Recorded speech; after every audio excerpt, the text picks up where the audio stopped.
ഞാൻ പെൻസിൽവേനിയയിലെ ഒരു ചെറിയ ടൗണിലെ ഒരു റൂക്കി ഓഫീസറാണ്. ഇപ്പോൾ നൈറ്റ് ഷിഫ്റ്റ് ആണ് ജോലി.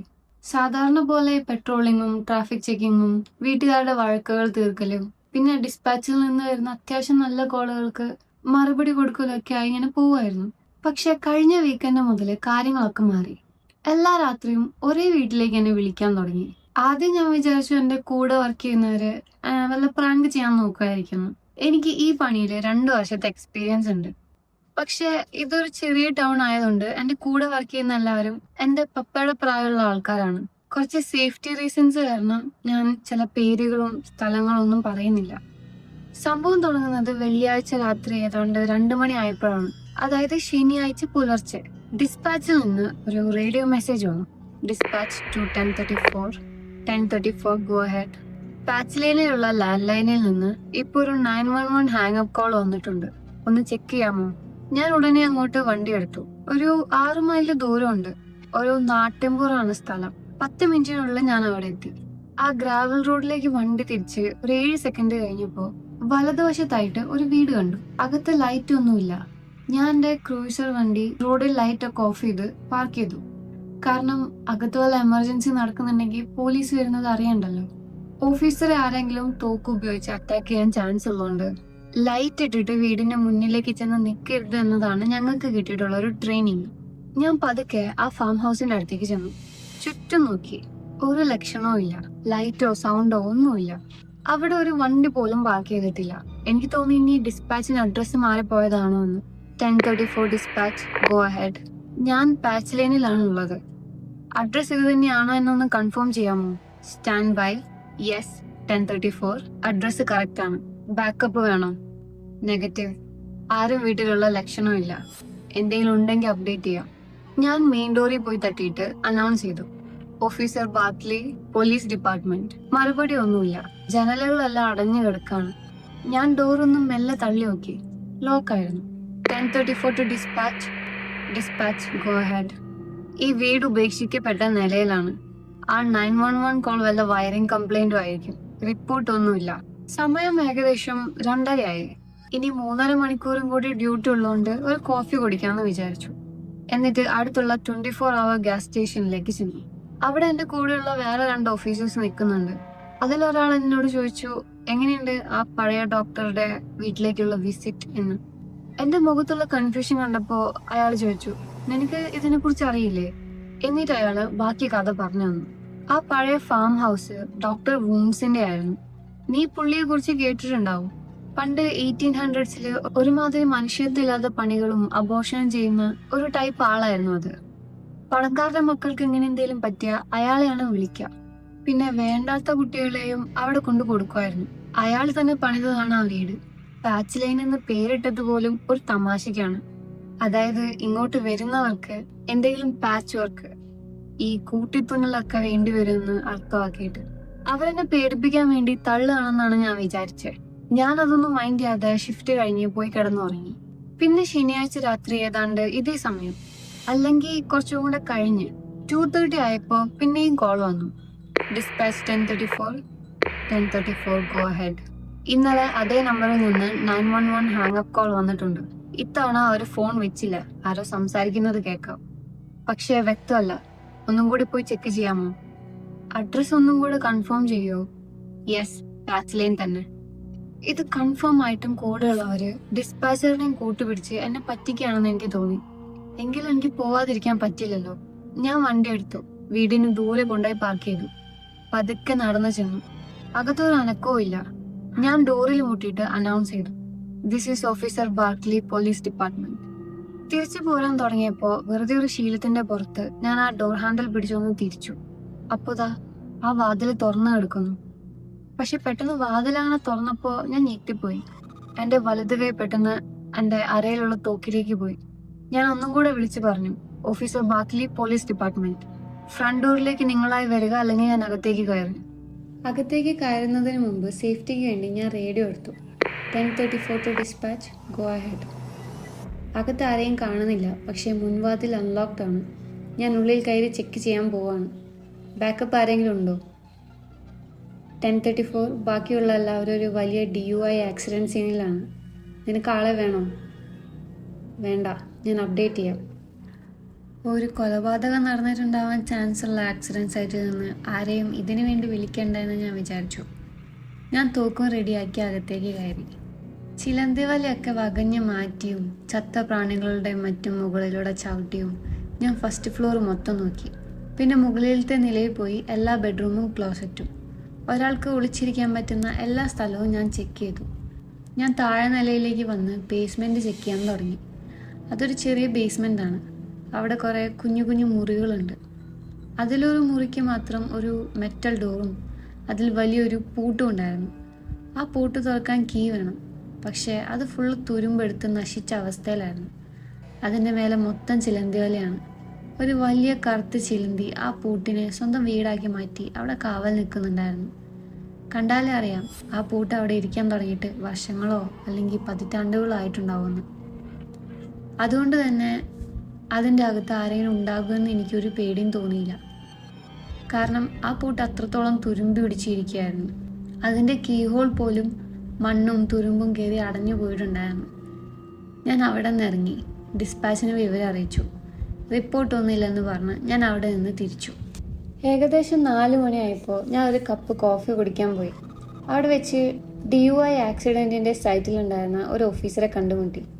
ആ സീൻ എങ്ങനെയുണ്ടായിരുന്നു എന്ന് ഞാൻ പുള്ളിയോട് ചോദിച്ചു. നീ ആ സീനിൽ പെട്ടുപോകാതിരുന്നത് നിന്റെ ഭാഗ്യം എന്നായിരുന്നു ആ പുള്ളിയുടെ മറുപടി. എന്നിട്ട് പുള്ളി എന്നോട് പാച്ച് ലൈനിലെ വീടിനെ കുറിച്ച് ചോദിച്ചു. അതൊരുമാതിരി ക്രീപ്പി സ്ഥലമാണ് എന്ന് ഞാൻ പുള്ളിയോട് പറഞ്ഞു. അവിടെ എവിടെയോ വയറിങ്ങിന് എന്തോ കംപ്ലൈൻറ്റ് ഉണ്ടാവുമെന്ന് ഞാൻ പറഞ്ഞു. എൻ്റെ പപ്പ ഫോഴ്സിലുള്ള കാലം മുതലേ എനിക്ക് ഈ ഓഫീസറെ അറിയാം. പുള്ളി എന്നെ സ്വന്തം മകളെപ്പോലെയാണ് കാണുന്നത്. അതുകൊണ്ട് തന്നെ എനിക്ക് പേടി തോന്നിയ ആ പുള്ളിയോട് പറയാൻ എനിക്ക് ഒരു മടിയും ഉണ്ടായിരുന്നില്ല. അദ്ദേഹം പറഞ്ഞു, 90കളിൽ എപ്പോഴും അവിടെ നിന്ന് ഇതുപോലെ കോള് കട്ടാവുന്നത് പതിവായിരുന്നു. അന്ന് അവിടെ ഒരു ഫാമിലി താമസിക്കുന്നുണ്ടായിരുന്നു. ഓരോ തവണ കോള് വരുമ്പോഴും അവരെന്നെ വീട് മുഴുവൻ സെർച്ച് ചെയ്യാൻ സമ്മതിക്കായിരുന്നു. ഒരു പ്രശ്നവും ഉണ്ടായിട്ടില്ല. ഒരു സിംഗിൾ മദറും അവരുടെ 2 കുട്ടികളും അവരുടെ പാട്ടിനെ ജീവിക്കുമായിരുന്നു. ഞാൻ ചോദിച്ചു, ആ ഫാമിലിക്ക് പിന്നെ എന്തു പറ്റി? ഒരു 10 മാസത്തിനുള്ളിൽ അവിടെ നിന്ന് സ്ഥലം മാറിപ്പോയി. 1 വർഷം തികച്ചും അവിടെ നിന്നിട്ടില്ല. അതിനുശേഷം കുറച്ച് ഫാമിലി അവിടെ വാടകയ്ക്ക് താമസിച്ചു. പക്ഷേ 90s അവസാനം മുതൽ പിന്നെ ആരും അവിടെ താമസിക്കാൻ വന്നിട്ടില്ല. ബേസ്മെൻറ്റിൽ പൂട്ടിയിട്ട് ആ മുറിയെക്കുറിച്ച് ഓർമ്മയുണ്ടോ എന്ന് ഞാൻ ചോദിച്ചു. സത്യത്തിൽ ഞാൻ എന്താണ് ഉത്തരമായി പ്രതീക്ഷിച്ചത് എന്ന് എനിക്കറിയില്ല. പുള്ളി ഒന്ന് പുരികം പൊക്കി ആലോചിച്ചിട്ട് പറഞ്ഞു, നീ ഇപ്പോൾ ചോദിച്ചപ്പോഴാണ് അതെനിക്ക് ഓർമ്മ വന്നത്. അതെ, അവിടെ ഒരു പൂട്ടിയിട്ട മുറി ഉണ്ടായിരുന്നു. എനിക്കത് ഓർമ്മ ഉള്ളതിൻ്റെ കാരണം അന്ന് അവിടെ താമസിച്ചിരുന്ന ആ പെൺകുട്ടിക്ക് ആ മുറിയുടെ കീ ഇല്ലായിരുന്നു. അത് തുറക്കാൻ ഏതെങ്കിലും ലോക്ക് സ്മിത്തിനെ അറിയാമോ എന്ന് അവൾ എന്നോട് ചോദിച്ചിരുന്നു. പോലീസുകാർക്ക് എവിടെയെങ്കിലും കയറണമെങ്കിൽ പൂട്ടടിച്ച് തകർക്കുകയാണല്ലോ പതിവ്. അതുകൊണ്ട് എനിക്കാരെയും അറിയില്ല എന്ന് ഞാൻ പറഞ്ഞു. അവൾ അത് കേട്ട് ചിരിച്ചു. നല്ല ഭംഗിയുള്ള ഒരു പെൺകുട്ടിയായിരുന്നു അവൾ.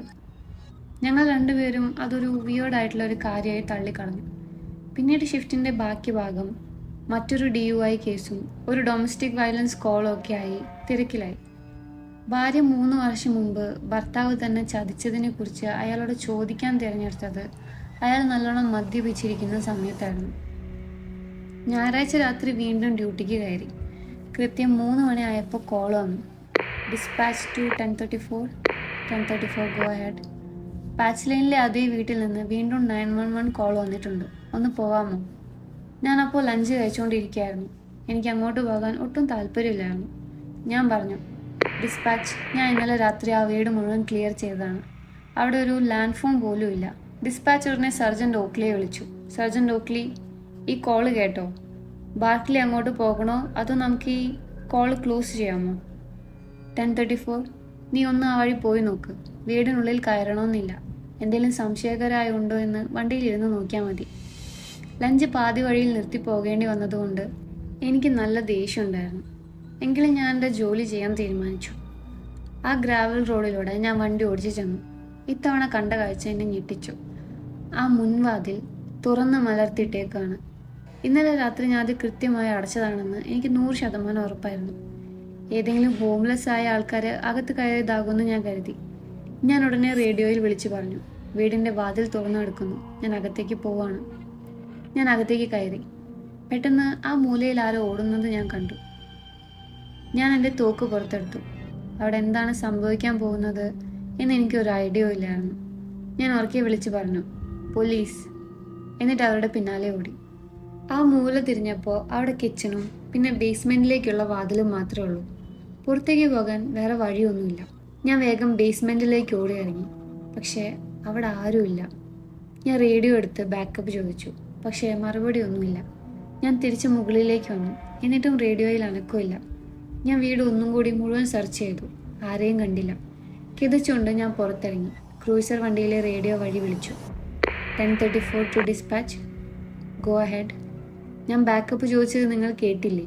നോ 10:34. ഞങ്ങളൊന്നും കേട്ടില്ല. നിനക്ക് ആളെ വേണോ? വേണ്ട, സാരമില്ല. അവിടെ ഒരാളെ കണ്ടു എന്ന് എനിക്ക് തോന്നിയതാണ്. പക്ഷെ ഇപ്പോൾ ആരുമില്ല. ഞാൻ തിരിച്ച് സ്റ്റേഷനിലേക്ക് പോയി. എല്ലാവരും എന്നോട് എന്താ ഉണ്ടായതെന്ന് ചോദിക്കുന്നുണ്ടായിരുന്നു. അവരെന്നെ കണ്ടപ്പോൾ പേടിച്ച് ഓടിപ്പോയി കാണുമെന്ന് മാത്രം ഞാൻ പറഞ്ഞു. പക്ഷേ അവരോടിയ ആ വഴിയിലൂടെ ഒരിക്കലും പുറത്ത് കടക്കാൻ പറ്റില്ല എന്ന കാര്യം ഞാൻ ആരോടും പറഞ്ഞില്ല. ആരും പുറത്തേക്ക് ഓടിപ്പോകാൻ ഒരു വഴിയില്ലാത്ത സ്ഥലത്തേക്കാണ് അവർ പോയതെന്ന് ഞാൻ ആരോടും പറഞ്ഞില്ല. എനിക്ക് വട്ടുപിടിക്കുകയാണോ എന്ന് ഞാൻ ശരിക്കും പേടിച്ചു. ചൊവ്വ ബുധൻ ദിവസങ്ങളിൽ എനിക്ക് ലീവാണ്. ഇനി തിങ്കളാഴ്ചത്തെ ആ ഒരു രാത്രി കൂടി കഴിഞ്ഞാൽ എനിക്ക് സമാധാനമായി വിശ്രമിക്കാം. തിങ്കളാഴ്ച നൈറ്റ് ഷിഫ്റ്റ് മുമ്പുള്ള മീറ്റിങ്ങിൽ എല്ലാവരും എന്നെ കളിയാക്കുന്നുണ്ട്. ഇനി എപ്പോഴാണ് പാച്ച് ലൈനിലേക്ക് പോകുന്നത് എന്ന് ചോദിച്ചപ്പോൾ ഇനി ആര് പോയാലും ഞാൻ അങ്ങോട്ടേക്കില്ല എന്ന് ഞാൻ തർപ്പിച്ച് പറഞ്ഞു. പുലർച്ചെ 3 മണിയായപ്പോൾ ഡിസ്പാച്ചിൽ നിന്ന് വീണ്ടും മെസ്സേജ് വന്നു. ഇത്തവണ കോൾ കിട്ടിയത് 10:45 90s ആ വീട്ടിൽ പോയിട്ടുള്ള എൻ്റെ ഒരു പഴയ സുഹൃത്തായ ഓഫീസറാണ് അയാൾ. സാറ് പറഞ്ഞു വെറുതെ ആ വഴി പോയി നോക്കാൻ. ഉടനെ എൻ്റെ ഫോണിൽ മെസ്സേജ് വന്നു. അയാളാണ്. നീ ഇവിടെ ഒന്ന് വരുമോ എന്ന്. എനിക്കില്ല എന്ന് പറയാൻ തോന്നിയില്ല. ഞാൻ ഉടനെ റേഡിയോയിൽ വിളിച്ചു പറഞ്ഞു, 10:35 ടു ഡിസ്പാച്ച്. ഞാനും കൂടി ആ കോളിന് പോകുന്നുണ്ട്. ഞങ്ങൾ രണ്ടുപേരും ഒരേ സമയം അവിടെ എത്തി. ഇത്തവണ മുൻവാതിൽ തുറന്ന് മലർത്തിയിട്ടേക്കാണ്. ഞങ്ങൾ രണ്ടുപേരും അകത്ത് കയറി ഓരോ നിലയും സെർച്ച് ചെയ്തു. അവസാനം ബേസ്മെൻറ്റിൽ ചെന്നു. അവിടെ ആ മൂല തിരിഞ്ഞപ്പോൾ ഞാൻ ഞെട്ടിപ്പോയി. ആ മെറ്റൽ ഡോറിലെ പൂട്ടും ചിലന്തി വലയും ഒന്നുമില്ല. ഡോറ് വെറുതെ ചാരിയിട്ടേക്കാണ്. അയാൾ എന്നെ നോക്കി ചോദിച്ചു, നീ പറഞ്ഞല്ലോ ഇത് ലോക്കാണെന്ന്. ഞാൻ പറഞ്ഞു, അതെ, തുരുമ്പിച്ച പൂട്ടായിരുന്നു. അയാൾ പതുക്കെ ആ വാതിൽ തുറന്നു. പെട്ടെന്നൊരു വല്ലാത്ത മണം ഞങ്ങളുടെ മൂക്കിലേക്ക് അടിച്ചു. മരണത്തിൻ്റെ മണം. അകത്തൊരു യുവതിയുടെ ഡെഡ് ബോഡി. ശരീരം ചീർത്തു തുടങ്ങിയിട്ടുണ്ട്. ഉടനെ ബാക്കപ്പും മെഡിക്കൽ എക്സാമിനറും ഒക്കെ വന്നു. ബോഡി കൊണ്ടുപോകാൻ തുടങ്ങിയപ്പോൾ ഞാൻ അവരോട് ചോദിച്ചു, ഇത് എത്ര ദിവസത്തെ പഴക്കമുണ്ടാവും? ആ എക്സാമിനർ പറഞ്ഞു, കുറഞ്ഞത് 3-4 ദിവസത്തെ പഴക്കമുണ്ട്. അതെങ്ങനെ ശരിയാവും? ഞാൻ ചോദിച്ചു. ഞാൻ ഇന്നലെയും മിനിഞ്ഞാന്ന് ഇവിടെ വന്നതാണ്. അപ്പോൾ ഈ മുറി തുരുമ്പിച്ച പൂട്ടിട്ട് പൂട്ടിയിരിക്കുകയായിരുന്നു. ആ പൂട്ട് കണ്ടാൽ അറിയാം വർഷങ്ങളായി ആരും തൊട്ടിട്ടില്ലെന്ന്. അപ്പോൾ അവർ പറഞ്ഞു, ഓഫീസർ ബാക്ക്ലി, അത് വിവരിക്കേണ്ടത് ഞങ്ങളുടെ ജോലിയല്ല. പക്ഷേ ഒരു കാര്യം ഉറപ്പാണ്, ഈ ബോഡി കഴിഞ്ഞ 3-4 ദിവസമായി ഈ മുറിയിൽ ഇതേ പൊസിഷനിൽ തന്നെയുണ്ട്. ലീവ് കഴിഞ്ഞ് തിരിച്ചെത്തിയ ദിവസം രാവിലെ ചീഫ് എന്നെ ഉടനെ കാണണമെന്ന് പറഞ്ഞ് സർജൻ ഡോക്ലി വിളിച്ചു. ഞാൻ യൂണിഫോമൊക്കെ ഇട്ട് സ്റ്റേഷനിൽ ചീഫിൻ്റെ ക്യാമ്പിലെത്തി. ചീഫ് ദേഷ്യത്തോടെ പറഞ്ഞു, ബാക്ക്ലി, നീ എന്തിനാ ഇവിടെ വന്നതെന്ന് നിനക്കറിയായിരിക്കുമല്ലോ. 4 ദിവസം അടുപ്പിച്ച് നീ ആ വീട്ടിൽ പോയി. എന്നിട്ട് 4-ാം ദിവസം അവിടെ ഒരു ഡെഡ് ബോഡി കണ്ടെത്തുന്നു. ആ ബോഡി നീ അവിടെ പോയ ആദ്യത്തെ 2 ദിവസവും അവിടെ തന്നെ ഉണ്ടായിരുന്നു എന്നാണ് റിപ്പോർട്ട്. നീ വലിയൊരു തെറ്റാണ് ചെയ്തത് ബാക്ക്ലി. ഇനി എനിക്ക് കുറേ പേപ്പർ വർക്കുകളും കൂടെ ചെയ്യേണ്ടി വരും. നീ ഇതിന് എനിക്ക് ഉത്തരം തരണം. എനിക്ക് ദേഷ്യം വന്നു. ഞാൻ ട്രെയിനിങ്ങിൽ പഠിച്ച പോലെ പ്രോട്ടോകോൾ പാലിച്ചാണ് വീട് സെർച്ച് ചെയ്തത് എന്ന് ഞാൻ പറഞ്ഞു. എന്നിട്ട് ചീഫിൻ്റെ ചോദ്യങ്ങൾക്ക് ഞാൻ ഓരോന്നോരോന്നായി മറുപടി നൽകി. ആദ്യത്തെ രാത്രി നീ ജനലുകളും വാതിലുകളും ചെക്ക് ചെയ്തോ? അതെ, എല്ലാം ലോക്കായിരുന്നു. 2ാമത്തെ രാത്രിയോ? അന്ന് മുൻവാതിൽ തുറന്നു കിടക്കുകയായിരുന്നു. ഞാൻ അകത്ത് കയറി സെർച്ച് ചെയ്തു. എന്നിട്ട് നീ എന്തുകൊണ്ട് ആ ബേസ്മെൻറ്റിലെ മുറി തുറന്നു നോക്കിയില്ല? ഞാൻ പറഞ്ഞു, സാർ, ഒരാൾ കുളിച്ചിരിക്കാൻ പറ്റുന്ന എല്ലാ സ്ഥലവും ഞാൻ നോക്കി. പക്ഷേ ആ മുറി തുരുമ്പിച്ച് പൂട്ടിട്ട് പൂട്ടിയിരിക്കുകയായിരുന്നു. ആരെങ്കിലും ഉള്ളിൽ കയറി സ്വയം പൂട്ടിയിരിക്കുമെന്ന് കരുതാൻ ഒരു വഴിയുമില്ല. ഞാൻ അവിടെ കുറ്റവാളികളെയോ നിയമവിരുദ്ധമായ സാധനങ്ങളോ തിരയുകയല്ലായിരുന്നു. ആരെങ്കിലും അവിടെ ഉണ്ടോ എന്ന് നോക്കാൻ മാത്രമാണ് എനിക്ക് അനുവാദം ഉണ്ടായിരുന്നത്. എനിക്ക് നിയമമൊക്കെ അറിയാൻ ബാക്കില്ലേ. നീ ആ പൂട്ട് തുറക്കാൻ നോക്കിയോ? ഇല്ല, അത് തുറക്കില്ലെന്ന് എനിക്ക് കണ്ടപ്പോഴേ മനസ്സിലായി. എങ്കിൽ അത് വേറെ ഏതെങ്കിലും മെയിൽ ഓഫീസറെ വിളിച്ച് അത് തുറപ്പിക്കാൻ നിങ്ങൾക്ക് തോന്നിയില്ല? ഞാൻ പറഞ്ഞു, സർ, ഞാനൊരു പെണ്ണായതുകൊണ്ട് എനിക്ക് ബലം കുറവായിരിക്കും എന്ന് വിചാരിച്ചിട്ടല്ല ഞാൻ ആ പൂട്ട് തുറക്കാതിരുന്നത്. ആ പൂട്ട് പതിറ്റാണ്ടുകളായിട്ട് ആരും തൊട്ടിട്ടില്ല എന്ന് ഉറപ്പുള്ളതുകൊണ്ടാണ് ഞാൻ അത് തുറക്കാതെ വന്നത്. പക്ഷെ ചീഫിന് അതൊന്നും വിടാൻ ഒരു ഭാവവുമില്ല. നിന്റെ ഈ പൂട്ടിലെ പാണ്ഡിത്യം കാരണം ഈ കേസ് മൊത്തം കുളമായി. നിന്നെ ഞാൻ വാച്ച് ചെയ്യുന്നുണ്ട്. ഞാൻ തിരിച്ചു പറഞ്ഞു, സർ, ഞാൻ എല്ലാ നിയമവും പാലിച്ചിട്ടുണ്ട്. ഞാൻ ചെയ്തതിൽ എന്തെങ്കിലും തെറ്റുണ്ടെങ്കിൽ അത് തിരുത്താൻ എനിക്ക് കുറച്ചും കൂടി ട്രെയിനിങ് തന്നോളൂ. നീ വലിയ മിടുക്കി ചമയണ്ട ബാത്ലി. പോയി നിന്റെ ഷിഫ്റ്റ് തുടങ്ങിക്കോ. ചീഫ് എന്നെ ആട്ടിയിറക്കി. സത്യത്തിൽ ചീഫിന് എന്നെ പണ്ടേ ഇഷ്ടമല്ല. കൗൺസിലിന് ഒരു ലേഡി ഓഫീസറിനെ വേണമെന്നുണ്ടായിരുന്നു.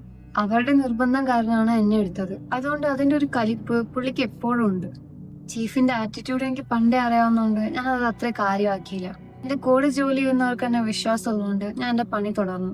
അടുത്തതായി എനിക്ക് അറിയേണ്ടിയിരുന്നത് ആ ബോഡിയെ കുറിച്ചുള്ള റിപ്പോർട്ടാണ്. സ്റ്റേഷനിൽ നിന്ന് അതിന്റെ കോപ്പിയൊന്നും വരാത്തോണ്ട് ഞാൻ ചീഫ് മെഡിക്കൽ എക്സാമിനറിനെ നേരിട്ട് വിളിച്ചു. പക്ഷെ അയാളൊട്ടും താല്പര്യമില്ലാത്ത രീതിയിലാണ് സംസാരിച്ചത്. ആള് തിരക്കാണെന്നും അസിസ്റ്റന്റിനോട് ചോദിക്കാനും പറഞ്ഞു. ഞാൻ വിട്ടുകൊടുക്കാതെ വണ്ടി എടുത്ത് നേരെ ലാബിലേക്ക് ചെന്നു. അവിടെ അസിസ്റ്റന്റ് ആയിട്ടുണ്ടായിരുന്നത് ഒരു കൊച്ചു പെൺകുട്ടിയായിരുന്നു. അവൾ എനിക്ക് നേരെ ഒരു റിപ്പോർട്ട് പ്രിന്റ് ചെയ്ത് തന്നു.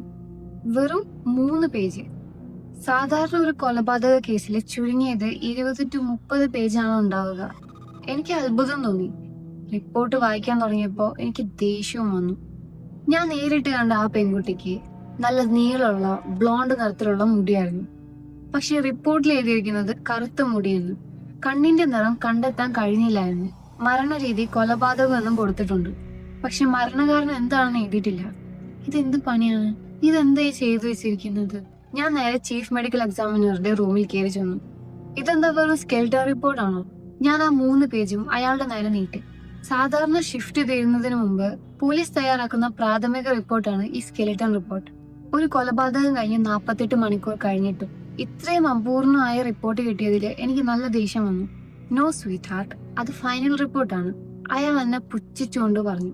ഈ പ്രായമുള്ളവരെ സ്വീറ്റ് ഹാർട്ട് എന്ന് വിളിക്കുന്നത് കേൾക്കുമ്പോൾ എനിക്ക് പണ്ടേ അലർജിയാണ്. ഇതിൽ എന്തുകൊണ്ട് മരണകാരണം എഴുതിയിട്ടില്ല? ഞാൻ ചോദിച്ചു. അതിന് കാരണം നീയല്ലേ. നിന്റെ മിടുക്ക് കാരണം ആ ബോഡി 3 ദിവസം ആ മുറിക്കുള്ളിൽ കിടന്നു. അതുകൊണ്ട് ഞങ്ങൾക്ക് തെളിവൊന്നും കിട്ടിയില്ല. എല്ലാവരും എന്നെ കുറ്റപ്പെടുത്തുന്നത് എന്തുകൊണ്ടാണെന്ന് എനിക്ക് മനസ്സിലായില്ല. മുടിയുടെ നിറം തെറ്റായി എഴുതിയതിന്റെ കാരണം ചോദിച്ചപ്പോ, നിനക്ക് ഇതിനേക്കാൾ ബെറ്ററായി ചെയ്യാൻ പറ്റുമെങ്കിൽ നീ പോയി ചെയ്യേ എന്നയാൾ പറഞ്ഞു. ഞാൻ ബോഡി കാണാൻ മോർച്ചറിയിലെ ഫ്രീസറിന്റെ അടുത്തേക്ക് പോയി. ആ സിബ് തുറന്നപ്പോ ഞാൻ കണ്ടത് അതേ ബ്ലോണ്ട് നിറത്തിലുള്ള മുടിയാണ്. അതെ, ഞാൻ കണ്ടത് ശരിയാണ്. എനിക്ക് പ്രാന്തൊന്നുമില്ല. ഞാൻ ഗ്ലൗസ് ഇട്ട് അവളുടെ പോക്കറ്റൊക്കെ ഒന്ന് പരിശോധിച്ചു. മെഡിക്കൽ എക്സാമിനർ പരിശോധിക്കാൻ മടി കാണിച്ച ആ പോക്കറ്റിൽ നിന്ന് എനിക്കൊരു ഗ്യാസ് സ്റ്റേഷൻ റെസീറ്റ് കിട്ടി. 10 ഗാലൻ പെട്രോളിന് വെറും $1.12 മാത്രം. ഇത്രയും വില കുറവിന് പെട്രോൾ കിട്ടിയിരുന്ന ആ കാലത്തെ പറ്റി ഓർത്ത് ഞാൻ ഒരു നിമിഷം അത്ഭുതപ്പെട്ടു നിന്നു. പക്ഷെ ആ റിസീപ്റ്റിന്റെ മുകളിലെ ഡേറ്റ് കണ്ടപ്പോ എന്റെ കണ്ണ് തള്ളിപ്പോയി. October 20th, 1998. 1998 ഒരു റിസീപ്റ്റ് അവൾ എന്തുകൊണ്ടാണ് ഇത്രയും കാലം സൂക്ഷിച്ചത്? റിസീപ്റ്റിന്റെ പുറകിൽ പെൻസിൽ കൊണ്ട് എന്ത് എഴുതിയിട്ടുണ്ട്. പക്ഷെ അത് വായിക്കാൻ പറ്റുന്നില്ല. ഞാൻ അത് സ്റ്റേറ്റ് ലാബിലേക്ക് അയക്കാൻ തീരുമാനിച്ചു. അവളെ നോക്കും തോറും എനിക്ക് കൂടുതൽ കാര്യങ്ങൾ മനസ്സിലാക്കാൻ കഴിഞ്ഞു. അവൾ ഇട്ടിരുന്നത് ബ്ലീച്ച് ചെയ്ത ജീൻസും പല നിറത്തിലുള്ള സ്വെറ്ററുമാണ്. പണ്ട് ഞാൻ കൊച്ചുകുട്ടിയായിരുന്നപ്പോ അമ്മ എന്നെ ഇടിക്കാറുള്ള പോലത്തെ ഡ്രസ്സ്. ആ ഫ്രീസറിനുള്ളിൽ നിന്ന് ഞാൻ വേഗം പുറത്തിറങ്ങി. കാരണം തണുപ്പ് കൊണ്ട് എന്റെ വിരലിന്റെ തുമ്പുകളൊന്നും എനിക്ക് ഫീൽ ചെയ്യാൻ പറ്റുന്നുണ്ടായിരുന്നില്ല. ശരീരം ആരുടെയാണെന്ന് തിരിച്ചറിയാൻ വേണ്ടി അവർ ചെയ്ത finger print, DNA, dental records, ഇതിന്റെ ഒക്കെ കോപ്പി ചോദിച്ചപ്പോ ആ ചീഫ് എക്സാമിനർ കുറെ പേപ്പറുകൾ എന്റെ മുന്നിൽ നീട്ടിയിട്ട് ഗുഡ് ലക്ക് എന്ന് പറഞ്ഞു. ഞാൻ നോക്കിയപ്പോ അതിനകത്ത് വെറും 6 ഫിംഗർ പ്രിന്റ്സ് മാത്രം. എന്താ 10 ഫിംഗർ പ്രിന്റ്സും വെക്കാത്തത് എന്ന് ചോദിച്ചപ്പോ ആള് കലിപ്പിൽ എന്നോട് പറഞ്ഞു, നീ എന്താ 3 ദിവസം മുമ്പ് ആ മുറി തുറന്നു നോക്കാത്തത്? ഞാൻ നിന്റെ പണിയിൽ ഇടപെടാറില്ലല്ലോ, പിന്നെ നീ എന്തിനാ എന്റെ കാര്യത്തിൽ ഇടപെടുന്നത്? അയാള് സാധാരണ ഇത്രയും മോശമായിട്ടല്ല പണിയെടുക്കാറുള്ളത്. ഈ കേസ് തെളിയിക്കാൻ ഞാൻ മാത്രമേ ഉള്ളൂ എന്ന് എനിക്ക് തോന്നിപ്പോയി. ഞാൻ ഉടനെ ആ ഡെഡ് ബോഡിയുടെ വിരലടയാളങ്ങൾ എൻ്റെ കയ്യിലുള്ള mobile AFIS automated finger print identification system വഴി ഒന്ന് ചെക്ക് ചെയ്തു. ഭാഗ്യത്തിന് അതിലൊരു ഹിറ്റ് കിട്ടി. സ്ക്രീനിൽ തെളിഞ്ഞ പേര് കണ്ട് എൻ്റെ കിളി പോയി. പേര് മിഷേൽ ക്ലൈൻ. ജനനം 5/7/1972. മരണം 20/10/1998. ഇതെന്താ തമാശയാണോ? 2018 മരിച്ച ആള് എങ്ങനെ 1998 മരിച്ച മിഷേൽ ക്ലൈൻ ആകും? ഓഗസ്റ്റ് 13 തിങ്കളാഴ്ച. വെള്ളിയാഴ്ച വൈകുന്നേരം എഴുന്നേറ്റപ്പോൾ എനിക്ക് നല്ല തലവേദന ഉണ്ടായിരുന്നു. വ്യാഴാഴ്ച രാത്രി കുടിച്ചു തീർത്ത വൈൻ കുപ്പിയുടെ പ്രശ്നമാണെന്ന് എനിക്ക് മനസ്സിലായി. സാധാരണ പോലീസുകാർക്ക് വിശദീകരിക്കാൻ പറ്റാത്ത വല്ല ക്രൂരമായ സീനുകളും കാണുമ്പോൾ സമാധാനത്തിന് മദ്യത്തെ ആശ്രയിക്കാറുണ്ട്. ഞാൻ അന്ന് രാത്രി ആ മെർലോ വൈൻ കുടിക്കാൻ കാരണം ഈ 20 വർഷം പഴക്കമുള്ള ബോഡിയുടെ മിസ്റ്ററിയാണ്. അവൾ 20 വർഷം മുമ്പ് മരിച്ചതാണെങ്കിൽ എങ്ങനെയാണ് ആ ബോഡി ഇത്ര ഫ്രഷ് ആയിരിക്കുന്നത്? ആ മണം പോലും ഇപ്പോഴും എൻ്റെ മൂക്കിലുണ്ട്. ഇതിനൊരു ലോജിക്കും ഇല്ല. ഡ്യൂട്ടിക്ക് പോകാൻ റെഡിയായി വണ്ടി ഓടിക്കുമ്പോഴും എൻ്റെ മനസ്സ് മുഴുവൻ ആ AFIS റിസൾട്ടിലായിരുന്നു. എൻ്റെ മൊബൈൽ ഡിവൈസിന് തെറ്റുപറ്റിയതാവുമെന്ന് ഞാൻ കരുതി. അതുകൊണ്ട് റോൾ കോൾ കഴിഞ്ഞ ഉടനെ സ്റ്റേഷനിലെ ബ്ലാക്ക് കേജ് എന്നറിയപ്പെടുന്ന സ്ഥലത്ത് പോയി പുതിയൊരു AFIS മെഷീൻ എടുത്തു. എന്നിട്ട് ആ കേസ് ഫയലിലെ വിരലടയാളം വീണ്ടും സ്കാൻ ചെയ്തു. മെഷീൻ പതുക്കെയാണ് വർക്ക് ചെയ്യുന്നത്. പ്രോസസ്സിംഗ് എന്ന സ്ക്രീനിൽ തെളിയുന്നുണ്ട്. എൻ്റെ ഹൃദയം പടപടെ ഇടിക്കാൻ തുടങ്ങി. ഏകദേശം 3 മിനിറ്റ് കഴിഞ്ഞപ്പോൾ സ്ക്രീനിൽ ഒരു മെസ്സേജ് വന്നു. System has timed out, failed attempt. വീണ്ടും ശ്രമിച്ചു. ഇത്തവണ വന്ന റിസൾട്ട് ഇതായിരുന്നു: നോ റിസൾട്ട് ഫൗണ്ട്. ഇതെന്ത് ചതിയാ! സാധാരണ ഒരിക്കൽ പോലും അറസ്റ്റ് ചെയ്യപ്പെടാത്ത ഒരാളുടെ വിരലടയാളം സ്കാൻ ചെയ്യുമ്പോഴാണ് ഇങ്ങനെ വരാറുള്ളത്. ആദ്യം കിട്ടിയ ആ മിഷേൽ ക്ലൈൻ എന്ന പേരിനെ കുറിച്ച് ഞാൻ ആരോടും പറഞ്ഞില്ല. പറഞ്ഞു തന്നെ എല്ലാവരും ഭ്രാന്തി എന്ന് വിളിക്കുമെന്ന് എനിക്ക് ഉറപ്പായിരുന്നു. കൂടുതൽ കാര്യങ്ങൾ കമ്പ്യൂട്ടറിൽ സെർച്ച് ചെയ്യാൻ തുടങ്ങുമ്പോഴേക്കും പോലീസുകാരുടെ പേടി സ്വപ്നമായ ആ ഉച്ചത്തിലുള്ള ടോൺ, ആ അലേർട്ട് സൗണ്ട് മുഴങ്ങി. ഞാൻ വേഗം ക്രൂസർ വണ്ടി എടുത്ത് സംഭവ സ്ഥലത്തേക്ക് പാഞ്ഞു. 1 മണിക്കൂർ തിരച്ചിൽ നടത്തിയിട്ടും ഒന്നും കണ്ടില്ല. ഒടുവിൽ ഡിസ്പാച്ച് പറഞ്ഞു ഹോസ്പിറ്റലിൽ വെടിയേറ്റ ഒരാൾ വന്നിട്ടുണ്ടെന്നും അങ്ങോട്ട് പോകണമെന്നും. സർജൻ ഡോക്ലി എന്നെ അങ്ങോട്ടേക്ക് വിട്ടു. ഷിഫ്റ്റ് തീരുന്നതുവരെ സർജറി കഴിഞ്ഞ് വരുന്ന ആ വിക്ടിമിനെ ചോദ്യം ചെയ്യാൻ കാത്തിരിക്കാനായിരുന്നു എൻ്റെ വിധി. ശനിയാഴ്ച ജോലിക്ക് വന്നപ്പോൾ എനിക്ക് പാച്ച് ലൈനിലേക്ക് ഒന്നും കൂടി പോകണമെന്ന് തോന്നി. ഈ ചോദ്യങ്ങൾക്കൊക്കെ ഒരു ഉത്തരം കിട്ടിയേ പറ്റൂ. പക്ഷേ ഒറ്റയ്ക്ക് പോകാൻ പേടി തോന്നിയതുകൊണ്ട് ഞാൻ എൻ്റെ ഫ്രണ്ട് ടിമ്മിനെ 10:45 വിളിച്ചു. ഞങ്ങൾ 2 പേരും പാർക്കിൽ പട്രോളിങ്ങിന് പോകുന്നു എന്ന് ഡിസ്പാച്ചിനെ അറിയിച്ചിട്ട് രഹസ്യമായി പാച്ച് ലൈനിലേക്ക് വണ്ടി വിട്ടു. വണ്ടി നിർത്തി ഇറങ്ങുമ്പോൾ ടിം അവൻ്റെ ബാക്ക് പെയിനെ കുറിച്ച് പരാതി പറയുന്നുണ്ടായിരുന്നു. ബാക്ക്ലി, നമ്മളിവിടെ എന്താണ് തിരയുന്നത്? ടിം ചോദിച്ചു. ടിം, മെഡിക്കൽ എക്സാമിനർ ഈ സീൻ ശരിക്കല്ല പരിശോധിച്ചത് എന്നാണ് എനിക്ക് തോന്നുന്നത്. ഞാൻ മെഡിക്കൽ എക്സാമിനറിൻ്റെ അടുത്ത് പോയ കാര്യം അവനോട് പറഞ്ഞില്ല. നമുക്ക് ഈ വീടിന് ചുറ്റും ഒന്നും കൂടി വിശദമായി ഒന്ന് നോക്കാം എന്ന് പറഞ്ഞ് ഞാൻ നടന്നു. സത്യത്തിൽ ഞാൻ അവിടെ എന്താണ് പ്രതീക്ഷിച്ചതെന്ന് എനിക്ക് പോലും അറിയില്ലായിരുന്നു. മുൻവാതിലിൽ ഇപ്പോഴും പോലീസ് ടേപ്പും സീൽ ചെയ്ത ചുവന്ന സ്റ്റിക്കറും ഒക്കെ ഉണ്ട്. ഞാൻ ആ വാതിൽ ലോക്കാണോ എന്ന് നോക്കാൻ ഒന്ന് കുഞ്ഞതേ ഉള്ളൂ. പെട്ടെന്ന് എൻ്റെ തൊട്ടു പിന്നിൽ നിന്ന് ആരോ വല്ലാതെ നിലവിളിക്കുന്ന ശബ്ദം കേട്ടു. ഞാൻ ഞെട്ടിപ്പോയി. വേഗം തിരിഞ്ഞു നിന്ന് ടോർച്ചടിച്ച് നോക്കി. അവിടെ ആരുമില്ല. പിന്നെ താഴെ നിന്ന് വളരെ ചെറിയൊരു കരച്ചിൽ കേട്ടു. ഞാൻ ടോർച്ച് താഴേക്ക് തിരിച്ചപ്പോൾ അതൊരു കറുത്ത പൂച്ചയായിരുന്നു. എൻ്റെ കർത്താവേ, എന്തിനാ നീ ഇങ്ങനെ എന്നെ പേടിപ്പിച്ചേ? ഞാൻ ചോദിച്ചു. എൻ്റെ ശ്രദ്ധ കിട്ടിയതോടെ അത് വന്ന് എൻ്റെ കാലിൽ ഒരസി പതുക്കെ കുറുങ്ങാൻ തുടങ്ങി. ബാക്കിയുള്ള ജനലുകൾ കൂടി നോക്കാൻ വേണ്ടി ഞാൻ വീടിൻ്റെ പുറകുവശത്ത് നടന്നു. ഹേലി എൻ്റെ കൂടെ തന്നെ ഉണ്ടായിരുന്നു. ഞാൻ ആ പൂച്ചക്കിട്ട പേരാ. ഞാൻ വീടിൻ്റെ പുറകിലേക്ക് അടുക്കും തോറും അത് വല്ലാതെ കരയാൻ തുടങ്ങി. എനിക്ക് അവളെ ഒന്ന് സമാധാനിപ്പിക്കാൻ എൻ്റെ പോക്കറ്റിലുണ്ടായിരുന്ന കുറച്ച് ബിസ്ക്കറ്റ് കഷ്ണങ്ങൾ ഇട്ട് കൊടുക്കേണ്ടി വന്നു. അത് വർക്കായി. പെട്ടെന്ന് മുകളിലത്തെ നിലയിലെ ജനലിലൂടെ ഒരു നിഴൽ കണ്ടതുപോലെ തോന്നി. അതെന്താണെന്ന് വ്യക്തമായി കാണാൻ വേണ്ടി ഞാൻ ടോർച്ച് മുകളിലേക്ക് അടിച്ച് ഏകദേശം 7-8 ചുവട് പുറകോട്ട് വെച്ചു. പെട്ടെന്നാണ് എൻ്റെ ഉപ്പുറ്റിയിൽ എന്തോ കടുപ്പമുള്ളതും മൂർച്ചയുള്ളതായ സാധനം തട്ടിയത്. ഞാൻ നിലവിളിച്ചുകൊണ്ട് മുട്ടുകുത്തി വീണു. എൻ്റെ നിലവിളി കേട്ട് ടിം ഓടി വന്നു. ഭാഗ്യത്തിന് ചോരയൊന്നും വന്നിട്ടില്ല. ഞാൻ സേഫാണ്. എന്താണ് എൻ്റെ കാലിൽ തട്ടിയതെന്ന് നോക്കാൻ ഞാൻ കുനിഞ്ഞു. അതൊരു പഴയ തുരുമ്പിച്ച മെറ്റൽ ഹാൻഡിലായിരുന്നു. പണ്ടത്തെ കാലത്ത് ഫ്രിഡ്ജില്ലാത്തതുകൊണ്ട് കർഷകർ സാധനങ്ങൾ സൂക്ഷിക്കാൻ ഇത്തരം അറകൾ പണിയാറുണ്ട്. ഇതെന്താ സാധനം? ടിം ചോദിച്ചു. ഇത് ബേസ്മെൻറ്റിലേക്കുള്ളൊരു രഹസ്യ വഴിയാണ്, ഞാൻ പറഞ്ഞു.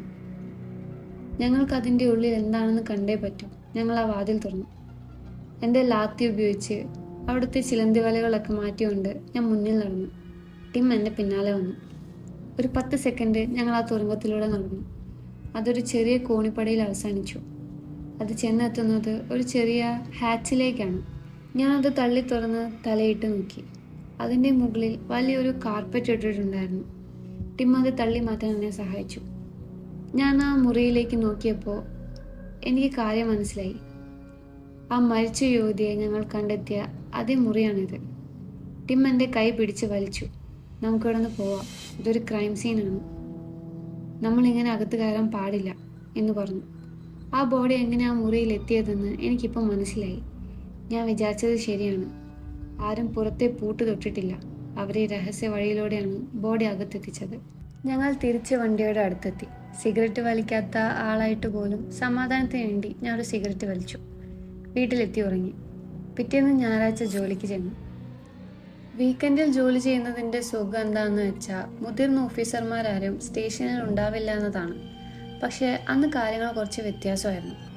ഞാൻ സ്റ്റേഷനിൽ കയറിയപ്പോൾ തന്നെ എല്ലാവരും ആരോ സൂട്ടൊക്കെ ഇട്ട ആൾക്കാർ ചീഫിൻ്റെ മുറിയിലുണ്ടെന്ന് സംസാരിക്കുന്നത് കേട്ടു. സർജൻ ഓക്ലി എന്നെ കൈ കാട്ടി വിളിച്ചു. ബാക്ലി, വേഗം ഇങ്ങോട്ട് വാ, ചീഫ് ഇന്ന് ഡ്യൂട്ടിക്ക് വന്നിട്ടുണ്ട്, നിന്നോടൊന്ന് കാണണം. ചീഫിൻ്റെ മുറിയിലേക്ക് പോകുമ്പോൾ ഞാൻ ആലോചിച്ചു, ഫെഡറൽ ഏജൻസികളൊക്കെ ഇതിൽ ഇടപെടുന്നുണ്ടോ എന്ന്. വല്ല സീരിയൽ കില്ലറാണോ എന്ന് വരെ ഞാൻ സംശയിച്ചു. ബാക്ലി, വേഗം അകത്തേക്ക് കയറി, ചീഫ് ഫോക്സ് വിളിച്ചു. ബാക്ലി, ഈ കേസ് അന്വേഷിക്കാൻ മാർഷൽസ് വന്നിട്ടുണ്ട്. US മാർഷൽസോ? അവർ സാധാരണ ഒളിച്ചോടിയ കുറ്റവാളികളെ പിടിക്കാനല്ലേ വരുന്നത്? നമ്മുടെ ഡെഡ് ബോഡി വല്ല കുറ്റവാളിയായിരുന്നു? ചീഫ് എന്നോട് അവിടെ ഇരുന്ന് അവരുടെ ചോദ്യങ്ങൾക്ക് മറുപടി നൽകാൻ പറഞ്ഞു. ഞാൻ കഴിഞ്ഞ ഒരാഴ്ച നടന്ന കാര്യങ്ങളും 911 കോളുകളെ പറ്റിയും എല്ലാം പറഞ്ഞു. പക്ഷേ മിഷേൽ ക്ലൈൻ എന്ന പേരിനെക്കുറിച്ചോ ആ രഹസ്യ ഡോറിനെക്കുറിച്ചോ ഞാൻ ആരോടും പറഞ്ഞില്ല. പെട്ടെന്ന് അവർ ചോദിച്ച ഒരു ചോദ്യം എൻ്റെ ശ്രദ്ധ വലിച്ചു. ബാക്ലി, US മാർഷൽസിൻ്റെ വിറ്റ്നസ് പ്രൊട്ടക്ഷൻ പ്രോഗ്രാം നിനക്കറിയാമോ? ഓഗസ്റ്റ് 14 ചൊവ്വാഴ്ച. ആ സംഭാഷണം എന്നെ ശരിക്കും സ്പീച്ച്ലെസ് ആക്കി. ഒരു ചോദ്യത്തിന് ഉത്തരം കിട്ടുമ്പോൾ പുതിയ 10 ചോദ്യങ്ങൾ വരികയാണ്. എനിക്ക് കിട്ടിയ ഡെഡ് ബോഡി വിറ്റ്നസ് പ്രൊട്ടക്ഷൻ പ്രോഗ്രാമിലുള്ള ആളായിരുന്നു. പക്ഷെ അവൾ എന്തിനാണ് ഇങ്ങോട്ട് വന്നത്? ആർക്കാണ് അവളെ കൊല്ലേണ്ടിയിരുന്നത്? മാർഷലുകൾ വലിയ പ്രൊഫഷണലായിരുന്നു, പക്ഷെ അവരധികം വിവരങ്ങളൊന്നും വിട്ടു തന്നില്ല. അവരൊരു കാര്യം മാത്രം സമ്മതിച്ചു, മിഷേൽ ക്ലൈൻ എന്നതാണ് അവളുടെ ശരിക്കുള്ള പേര്. വർഷങ്ങൾക്ക് മുൻപ് ATF ബന്ധപ്പെട്ട ഒരു വലിയ കേസിൽ അവൾ സാക്ഷിയായിരുന്നു. അവളെ രക്ഷിക്കാൻ വേണ്ടി അവരവളുടെ മരണം വ്യാജമായി ഉണ്ടാക്കിയതാണ്. ഞാൻ AFISൽ ഫിംഗർ പ്രിൻ്റ് നോക്കിയപ്പോൾ അവരുടെ സിസ്റ്റത്തിൽ അലേർട്ട് വന്നു. അങ്ങനെയാണ് അവർ ഇങ്ങോട്ട് വന്നത്. തിങ്കളാഴ്ച രാത്രി 5 മണിക്ക് റോൾ കോളിന് ശേഷം ഞാൻ വണ്ടി എടുക്കാൻ തുടങ്ങുമ്പോഴേക്കും ഡിസ്പാച്ചിൽ നിന്ന് കോൾ വന്നു. 10:34 ടു ഡിസ്പാച്ച്. യെസ്, 10:34. അയൽവക്കത്തെ വീട്ടിലിരിക്കുന്ന ഒരു പ്രായമായ ആൾക്ക് ഒരു പരാതിയുണ്ട്. അടുത്ത കോൾ വന്നത് ഒരു പ്രായമായ സ്ത്രീയുടെ അടുത്തു നിന്നാണ്. അവർക്ക് ശ്വാസതടസ്സം ഉള്ളതുകൊണ്ട് എപ്പോഴും ഓക്സിജൻ സപ്പോർട്ട് വേണം. അവരുടെ വീട്ടിലെ ഫോൺ ലൈനുകൾ വർക്ക് ചെയ്യുന്നില്ല. അതുകൊണ്ട് ഒരു ഓഫീസറോട് സംസാരിക്കണമെന്നായിരുന്നു ആവശ്യം. ഇങ്ങനെയുള്ള കോളുകളിൽ പോലീസുകാർക്ക് കാര്യമായി ഒന്നും ചെയ്യാൻ പറ്റില്ലെങ്കിലും അവർ വിളിച്ചു ചോദിച്ചാൽ നമുക്ക് പോയേ പറ്റൂ. ആ വിജനായ നാട്ടിൻപുറത്തെ റോഡിലൂടെ വണ്ടി ഓടിച്ചു പോകുമ്പോൾ പാച്ച് ലൈൻ എന്ന ബോർഡ് കണ്ടപ്പോൾ ഞാൻ അറിയാതൊന്ന് വലത്തോട്ട് നോക്കിപ്പോയി. അവിടെ എത്തിയപ്പോൾ എൻ്റെ ഗ്രാമമ്മയെ പോലെ തോന്നിക്കുന്ന വളരെ പാവൊരു വൃദ്ധയാണ് ഞാൻ കണ്ടത്. അവർ അയൽവക്കത്തെ വീട്ടിൽ പോയി ഫോൺ കമ്പനിയിൽ പരാതി പറഞ്ഞിട്ടുണ്ട്. പക്ഷെ ആരെങ്കിലും വരുന്നത് വരെ ഒരാൾ കൂട്ടിന് വേണമെന്നതുകൊണ്ടാണ് എന്നെ വിളിച്ചത്. ശ്വാസത്തിന് ഓക്സിജൻ സിലിണ്ടറിനെ ആശ്രയിക്കുന്ന അവർക്ക് വീട്ടിൽ ഇതിനു മുമ്പ് പലതവണ വീഴ്ചകൾ പറ്റിയിട്ടുണ്ട്. ഞാൻ അവരുടെ കൂടെ അവിടെ ഇരുന്നു. നല്ല ഭംഗിയുള്ള ഒരു പഴയ ഫാം ഹൗസ് ആയിരുന്നു അത്. ചുറ്റും നിറയെ പൂക്കളും ചെറിയ അലങ്കാര വസ്തുക്കളൊക്കെയുള്ള ഒരു മനോഹരമായ പൂന്തോട്ടം. ഞാൻ അവിടെ നോക്കി നിൽക്കുന്നത് കണ്ടപ്പോൾ അവർ പറഞ്ഞു, എൻ്റെ മകൾ എല്ലാ ആഴ്ചയും വന്ന് ഇത് ഭംഗിയായി നോക്കും. അവളുടെ ഭർത്താവാണ് പുല്ലൊക്കെ വെട്ടുന്നത്. ഞാൻ അവിടെ എത്തി അരമണിക്കൂറിനുള്ളിൽ ഫോൺ കമ്പനിയുടെ വണ്ടി അവിടെ എത്തി. ടോം എന്നായിരുന്നു ടെക്നീഷ്യൻ്റെ പേര്. ഫോൺ ബോക്സ് എവിടെയാണെന്ന് അയാൾ എന്നോട് ചോദിച്ചു. ഞാനത് മനസ്സിലൊന്ന് ആവർത്തിക്കുന്നതിനിടയിൽ ആ അമ്മൂമ്മ വരാന്തയിൽ നിന്ന് വിളിച്ചു പറഞ്ഞു, അതാ ഷെഡിൻ്റെ പുറകിലുണ്ടെന്ന്. ഞാൻ ടോമിൻ്റെ പിന്നാലെ പോയി. ഷെഡിനൊരു 20 യാർഡ് അകലെയായി നിലത്ത് നിന്ന് ഉയർന്നു നിൽക്കുന്ന 3 അടി വലിപ്പമുള്ള ഒരു മെറ്റൽ ബോക്സ് കണ്ടു. ടോം അത് തുറക്കാൻ തൻ്റെ ബെൽറ്റിൽ നിന്ന് ഉപകരണങ്ങൾ എടുക്കാൻ തുടങ്ങി. ഇതെന്താ സാധനം? ഞാൻ ചോദിച്ചു. ഇതാണ് നിങ്ങളുടെയും അയൽക്കാരുടെയും ഒക്കെ ഫോൺ ലൈനുകൾ മെയിൻ സിസ്റ്റമായി കണക്ട് ചെയ്യുന്ന ബോക്സ്, ടോം പറഞ്ഞു. അയാൾ ആ ബോക്സിൻ്റെ വിജാഗിരി തുറക്കാൻ നോക്കി. കുറേ കാലമായി ആരും തുറക്കാത്തതുകൊണ്ട് അത് നല്ല ടൈറ്റായിരുന്നു. കുറച്ച് ബലം പ്രയോഗിച്ചപ്പോൾ സംഗതി തുറന്നു. അതിനുള്ളിൽ കുറേ വയറുകളും ഓരോ വയറിനടുത്ത് ഓരോ നമ്പറുകളും ഉണ്ടായിരുന്നു. ഞാൻ ചോദിച്ചു, ഇതെങ്ങനെയാണ് വർക്ക് ചെയ്യുന്നത്? അയാൾ പറഞ്ഞു ഈ ബോക്സുകൾ പണ്ട് ലാൻഡ് ലൈൻ വന്ന കാലത്ത് വെച്ചതാണ്. ഈ വയറിന് ശേഷമുള്ള നമ്പറുകൾ നോക്കിയാൽ ഇത് ഏത് വീടിന്റെ ലൈൻ ആണെന്ന് മനസ്സിലാക്കാം. പെട്ടെന്ന് താഴെ ലേബിളൊന്നുമില്ലാതെ തൂങ്ങിക്കിടക്കുന്ന ഒരു വയറിന്റെ ശ്രദ്ധയിൽപ്പെട്ടു. അതിന്റെ അറ്റത്തൊരു ഫീമെയിൽ അറ്റാച്ച്മെന്റ് ഉണ്ടായിരുന്നു. അതെന്തിനുള്ള വയറാണ്? ഞാൻ ചോദിച്ചു. ഓ, അത് ഞങ്ങൾക്ക് ടെസ്റ്റ് ചെയ്യാറുള്ളതാണ്. ഞങ്ങളുടെ ഫോൺ അതിൽ പ്ലഗ് ചെയ്താൽ ലൈൻ കറക്റ്റ് ആണോ എന്ന് അറിയാൻ പറ്റും. എനിക്ക് പെട്ടെന്നൊരു ബുദ്ധി തോന്നി. അതായത് ആരുടെയെങ്കിലും ഫോൺ നമ്പർ ഇതിൽ സെലക്ട് ചെയ്തിട്ട് അതിൽ നിന്ന് വിളിച്ചാൽ അവരുടെ വീട്ടിൽ നിന്ന് വിളിക്കുന്നത് പോലെ ഇരിക്കുമോ? ടോം ചിരിച്ചുകൊണ്ട് പറഞ്ഞു, അതെ, അങ്ങനെയും പറയാം. അപ്പോൾ ഞാൻ ചോദിച്ചു, ഒരു വീട്ടിൽ കറണ്ടോ ഫോണോ ഒന്നും ഇല്ലെങ്കിൽ പോലും ആരെങ്കിലും ഈ ബോക്സിൽ വന്ന് ഫോൺ കുത്തിയാൽ ആ വീട്ടിൽ നിന്ന് വിളിക്കുന്നത് പോലെ കാണിക്കുമോ? ടോം ഒന്ന് ആലോചിച്ചിട്ട് പറഞ്ഞു, അതെ, ലൈൻ വേറെ ആർക്കും കൊടുത്തിട്ടില്ലെങ്കിൽ അത് സാധ്യമാണ്. അപ്പോഴാണ് എനിക്ക് ആ സത്യം മനസ്സിലായത്. പാച്ച് ലൈനിലെ 911 കോളുകൾ വന്നത് ആ വീട്ടിൽ നിന്നല്ല, മറിച്ച് ഇങ്ങനെയുള്ള ഏതെങ്കിലും ബോക്സിൽ നിന്നാവണം. ടോം പണി തീർത്ത് പോയി. വെളിച്ചമുള്ളപ്പോൾ തന്നെ പാച്ച് ലൈനിലെ ഫോൺ ബോക്സ് കണ്ടുപിടിക്കാൻ ഞാൻ തീരുമാനിച്ചു. ഏകദേശം 20 മിനിറ്റ് ആ പറമ്പിലൂടെ നടന്നപ്പോൾ എനിക്കത് കിട്ടി. ഞാൻ ആ ബോക്സ് ഒന്ന് വലിച്ചു നോക്കി. ടോം തുറന്ന ബോക്സ് പോലെ ഇതിന് ബലമൊന്നും കൊടുക്കേണ്ടി വന്നില്ല. അത് പെട്ടെന്ന് തുറന്നു. അതിനർത്ഥം ഈ അടുത്ത കാലത്ത് ആരോ ഈ ബോക്സ് തുറന്നിട്ടുണ്ട്. പക്ഷെ അതാരാണ്? ഞാൻ തിരിച്ച് വണ്ടിയുടെ അടുത്തേക്ക് നടക്കുമ്പോൾ വീണ്ടും ഒരു കരച്ചിൽ കേട്ടു. ഷോ, ഹെയ്ലി, ഞാൻ പറഞ്ഞു.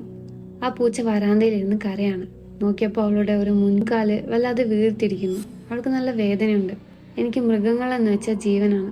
ഞാൻ എൻ്റെ വണ്ടിയിലുണ്ടായിരുന്ന ഒരു പഴയ യൂണിഫോം ഷർട്ട് എടുത്ത് അവളെ പൊതിഞ്ഞ് സീറ്റിലിരുത്തി. ഉടനെ എൻ്റെ ഫോൺ എടുത്ത് അടുത്തുള്ള ഡോക്ടറെ തപ്പി.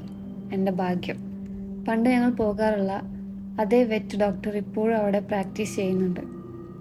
ഞങ്ങൾ പണ്ട് വളർത്തിയിരുന്ന ആ ബ്ലാക്ക് ലാബായിരുന്നു എനിക്ക് ലോകത്തെ ഏറ്റവും ഇഷ്ടപ്പെട്ട നായ. ഡോക്ടർ ഡോമിയർ ആയിരുന്നു അന്നത്തെ ഞങ്ങളുടെ ഡോക്ടർ. ഞാൻ വാച്ചിൽ നോക്കിയപ്പോൾ സമയം രാത്രി 7:40 ആയിട്ടുണ്ട്. അദ്ദേഹം 8 മണി വരെ മാത്രമേ കാണുള്ളൂ എന്നറിയാവുന്നതുകൊണ്ട് ഞാൻ വണ്ടി പറപ്പിച്ചു വിട്ടു. ഡോക്ടർ ഞങ്ങളെ ഉടനെ അകത്തേക്ക് വിളിച്ചു. എനിക്ക് വിശ്വസിക്കാൻ പറ്റിയില്ല. പുള്ളി ഇപ്പോഴും ജീവനോടെ ഉണ്ടെന്ന് മാത്രമല്ല, ജോലി ചെയ്യുന്നുമുണ്ട്. ഞാൻ കുട്ടിയായിരുന്ന കാലത്തെ പുള്ളിക്ക് നല്ല പ്രായമുണ്ടായിരുന്നു. എൻ്റെ പപ്പയാണ് പണ്ട് ഞങ്ങളുടെ നായയെ പുള്ളിയുടെ അടുത്ത് കൊണ്ടുപോയത്. പപ്പ പുള്ളിയെ ദ മേയർ എന്നാണ് വിളിച്ചുകൊണ്ടിരുന്നത്. കാരണം ടൗണിലെ എല്ലാവരെയും പുള്ളിക്ക് അറിയാമായിരുന്നു. എല്ലാവരുടെയും സകല രഹസ്യങ്ങളും പുള്ളിയുടെ കയ്യിലുണ്ടാവും. എൻ്റെ നായയ്ക്ക് ഡോക്ടറെ കാണുന്നത് പേടിയായിരുന്നെങ്കിലും പപ്പയ്ക്ക് പുള്ളിയായ വർത്തമാനം പറയാൻ വലിയ ഇഷ്ടമായിരുന്നു. ഓഫീസർ, ഈ പൂച്ച എവിടെ നിന്ന് കിട്ടി? അദ്ദേഹം ചോദിച്ചു. പാച്ച് ലൈനിലെ ഒരു പഴയ ഉപേക്ഷിക്കപ്പെട്ട ഫാം ഹൗസിൽ നിന്ന് കിട്ടിയതാണ്. അവൾ വരാന്തയിലിരുന്ന് കരയായിരുന്നു. അവിടെ ഉപേക്ഷിച്ച് പോരാൻ എനിക്ക് തോന്നിയില്ല. പാച്ച് ലൈൻ, കുറേ കാലമായില്ല ആ പേര് കേട്ടിട്ട്. ആ വീടിനെ എനിക്ക് നന്നായി അറിയാം. അവിടെ എന്തെങ്കിലും പ്രത്യേകത ഉള്ളതായിട്ട് അറിയോ? ഞാൻ ആകാംക്ഷയോടെ ചോദിച്ചു. ഡോക്ടർ തൻ്റെ ചാർട്ടിൽ എന്തോ കുറിച്ചിട്ടിട്ട് പറഞ്ഞു. അതൊരു മനോഹരമായ ഫാമായിരുന്നു. മുൻപ് അവിടെ താമസിച്ചിരുന്നവരുടെ കാലത്ത് പശുക്കളെയൊക്കെ നോക്കാൻ ഞാൻ പോയിട്ടുണ്ട്. പക്ഷെ അവർക്ക് ശേഷം അവിടെ താമസിക്കാൻ വന്ന ആളെ എനിക്ക് നേരിട്ട് അറിയില്ല. പക്ഷെ അയാളെക്കുറിച്ച് കുറെ കഥകൾ കേട്ടിട്ടുണ്ട്. എന്ത് കഥകൾ? അയാളൊരു സകലകലാ വല്ലഭനായിരുന്നു. എല്ലാ തരത്തിലുള്ള നിയമവിരുദ്ധമായ ഇടപാടുകളിലൊക്കെ അയാളുടെ കൈയുണ്ടായിരുന്നു. അയാൾക്ക് മാഫിയായിട്ട് ബന്ധമുണ്ടായിരുന്നു എന്ന് വരെ കേട്ടിട്ടുണ്ട്. നീല കണ്ണും ബ്ലോണ്ട് കളർ മുടിയായിട്ടുള്ള ഒരാള്. ഇനി അയാളൊരു ഇറ്റാലിയൻ മാഫിയക്കാരനാണെന്ന് പറഞ്ഞാൽ നീ വിശ്വസിക്കോ? എനിക്കിപ്പോഴും അത് മനസ്സിലായിട്ടില്ല. എന്തായാലും അയാളൊരു വിയേർഡായിട്ടുള്ള ഒരു സ്വഭാവക്കാരനായിരുന്നു. അയാൾ ഇപ്പൊ എവിടെയുണ്ട്? അയാൾ കുറെ വർഷങ്ങൾക്ക് മുമ്പ് ടൗൺ വിട്ടുപോയി. പിന്നെ ആരും കണ്ടിട്ടില്ല. എന്തായാലും ഇതാ ഹെയിലിക്കുള്ള മെഡിസിൻ. 5 ദിവസം ഇത് കൊടുക്കണം. ഇൻഫെക്ഷൻ കുറഞ്ഞില്ലെങ്കിൽ വിളിച്ചാൽ മതി. അങ്ങനെ നോക്കി നടത്താൻ എനിക്കൊരു പൂച്ചയെ കിട്ടി. എനിക്ക് പട്ടികളെയാണ് കൂടുതൽ ഇഷ്ടം. എങ്കിലും ഈ പാവത്തിന് ഷെൽട്ടറിൽ കൊണ്ടുപോയിടാൻ എനിക്ക് മനസ്സ് വന്നില്ല. ഞാൻ കടയിൽ പോയി അവൾക്ക് വേണ്ട സാധനങ്ങളൊക്കെ വാങ്ങി. അന്ന് രാത്രി അവൾ എൻ്റെ അടുത്ത് വന്ന് പതുക്കെ കിടന്നു. കഴിഞ്ഞ 8 മാസത്തിനിടയിൽ ഞാൻ ശരിക്കും ഉറങ്ങിയത് അപ്പോഴായിരുന്നു. ചൊവ്വാഴ്ച രാവിലെ എനിക്ക് ഓഫാണ്. എങ്കിലും പാച്ച് ലൈനിനെ കുറിച്ചും മിഷേൽ ക്ലൈനിനെ കുറിച്ചും കൂടുതൽ അറിയാൻ ഞാൻ തീരുമാനിച്ചു. ഇതിന് സഹായിക്കാൻ പറ്റുന്ന ഒരേ ഒരാളേ ഉള്ളൂ, എൻ്റെ പപ്പ. പപ്പ 70കളിലും 80കളിലൊക്കെ പോലീസ് ഫോഴ്സിൽ ഉണ്ടായിരുന്നു. ഞാൻ പപ്പയുടെ വീട്ടിലേക്ക് ചെന്നു. വീടിന് മുന്നിലുള്ള റോസാച്ചെടി കണ്ടപ്പോൾ എനിക്ക് എൻ്റെ അമ്മയെ ഓർമ്മ വന്നു. അമ്മ മരിച്ചിട്ട് കുറെ വർഷമായെങ്കിലും പപ്പയുടെ വീട്ടിൽ എവിടെ നോക്കിയാലും അമ്മയുടെ ഓർമ്മകളുണ്ട്. പപ്പയുടെ സ്പെഷ്യൽ കോഫിയും കുടിച്ച് ഞങ്ങൾ സംസാരിക്കാനിരുന്നു. പപ്പ പാച്ച് ലൈനിൽ ആ വീട്ടിൽ പോയിട്ടുണ്ടോ? അത് കുറെ വർഷങ്ങൾക്ക് മുമ്പാ. നീ എന്തിനാ ഇത് ചോദിക്കുന്നത്? എന്തിനായിരുന്നു പപ്പ അവിടെ പോയത്? ഫെഡറൽ ഏജൻസി ഒരു റെയ്ഡ് നടത്തിയപ്പോൾ സഹായിക്കാൻ പോയതാ. ആ വീടിന്റെ ഉടമസ്ഥൻ അനധികൃതമായിട്ട് ആയുധങ്ങൾ കടത്തുന്നുണ്ടായിരുന്നു. അതൊക്കെ ആ ഫാമിലി ഷെഡിലായിരുന്നു വെച്ചിട്ടുണ്ടായിരുന്നത്. എനിക്ക് അത്ഭുതം തോന്നി. ഈ വീടിനെ കുറിച്ച് ഞാൻ ഒരുപാട് റിസർച്ച് ചെയ്തു. പക്ഷെ ഇങ്ങനെ ഒരു റെയ്ഡിനെ കുറിച്ച് ഞാൻ എവിടെയും കണ്ടില്ലല്ലോ. അത് കാണില്ല, അതൊരു സീക്രട്ട് ഓപ്പറേഷൻ ആയിരുന്നു. പോലീസ് റിപ്പോർട്ട് ഒന്നും എഴുതിയിരുന്നില്ല. ഫെഡറൽ ലെവലിൽ മാത്രമേ അത് ഡോക്യുമെന്റ് ചെയ്തിട്ടുള്ളൂ. അന്നൊന്നും ഇന്നത്തെ പോലെ സ്മാർട്ട് ഫോൺ ഇല്ലാത്തതുകൊണ്ട് കാര്യങ്ങളൊക്കെ രഹസ്യമായിട്ട് വെക്കാൻ എളുപ്പമായിരുന്നു. ആ ഉടമസ്ഥന്റെ പേര് ഓർമ്മയുണ്ടോ? ജോൺ എന്നോ മറ്റോ? അല്ല, ജോസഫ് മില്ലർ. അതെ, ജോസഫ് മില്ലർ ആണെന്നാണ് എനിക്ക് തോന്നുന്നത്. പക്ഷെ ആ റെയ്ഡിന്റെ വിവരം പോലീസിലുള്ള ആരോ അയാൾക്ക് ചോർത്തി കൊടുത്തു. അയാൾ അവിടെ നിന്ന് മുങ്ങി. പിന്നെ അതിനുശേഷം ആളെ കുറിച്ച് വിവരങ്ങളൊന്നും കിട്ടിയിട്ടില്ല. എന്റെ കൂടെ വന്നിരുന്ന ടീം 10:45 എന്തുകൊണ്ടാണ് ഇതൊന്നും എൻ്റെ അടുത്ത് പറയാതിരുന്നത് എന്ന് ഞാൻ ചിന്തിച്ചു. ടിം എന്താ എന്നോട് ഇതൊന്നും പറയാത്തത്? ടിം സർവീസിൽ കയറിയത് 97-ലോ 98-ലോ ആണ്. ഈ സംഭവം നടന്നത് 95-ലും. അതുകൊണ്ട് അവന് ഇതിനെ കുറിച്ച് അറിയാൻ വഴി കാണില്ല. അത് കേട്ടപ്പോ എനിക്ക് സമാധാനമായി. വെറുതെ ടിമ്മിനെ സംശയിച്ചല്ലോ എന്ന് എനിക്ക് കുറ്റബോധം തോന്നി. പപ്പ കൂടുതൽ ചോദ്യങ്ങൾ ചോദിക്കുന്നതിന് മുമ്പ് പൂച്ചയ്ക്ക് മരുന്ന് കൊടുക്കാനുണ്ടെന്ന് പറഞ്ഞ് ഞാൻ പെട്ടെന്ന് അവിടെ നിന്ന് ഇറങ്ങി. പി എസ്റ്റേറ്റിൽ നിന്ന് വിവരമൊന്നും ലഭിക്കാത്തതുകൊണ്ട് ഞാൻ അവരെ അങ്ങോട്ട് വിളിച്ചു. മിഷീലിന്റെ പോക്കറ്റിൽ നിന്ന് കിട്ടിയ ആ റിസീറ്റിന്റെ ബാക്കിൽ എന്താ എഴുതിയിട്ടുണ്ടായിരുന്നത് എന്ന് എനിക്ക് അറിയണമായിരുന്നു. സ്റ്റേറ്റ് ഫോറൻസിക് ഡിപ്പാർട്ട്മെന്റിലെ റിസപ്ഷനിസ്റ്റ് എന്നെ ഒരു ഓഫീസറിലേക്ക് കണക്ട് ചെയ്തു. ഓഫീസർ ബാക്ലെ, സോറി, ഞങ്ങൾ കുറച്ച് തിരക്കിലായിരുന്നു. ആ റെസീറ്റിന്റെ ബാക്കിലുണ്ടായിരുന്ന എഴുത്ത് ഞങ്ങൾക്ക് മനസ്സിലാക്കിയെടുക്കാൻ കഴിയും. അതിൽ ഇങ്ങനെയായിരുന്നു എഴുതിയിട്ടുണ്ടായിരുന്നത്: L34, R16, L8. എനിക്കൊന്നും മനസ്സിലായില്ല. ഇതെന്താ ഇങ്ങനെ എന്ന് ഞാൻ ചോദിച്ചു. അയാൾ പറഞ്ഞു, എനിക്ക് ഉറപ്പിച്ച് പറയാൻ കഴിയില്ല, എങ്കിലും എൻ്റെ പേഴ്സണൽ അഭിപ്രായത്തില് ഇതൊരു സേഫിന്റെ കോമ്പിനേഷൻ നമ്പറാണ്. ചൊവ്വാഴ്ച രാവിലെ ഞാൻ നേരത്തെ എണീറ്റു.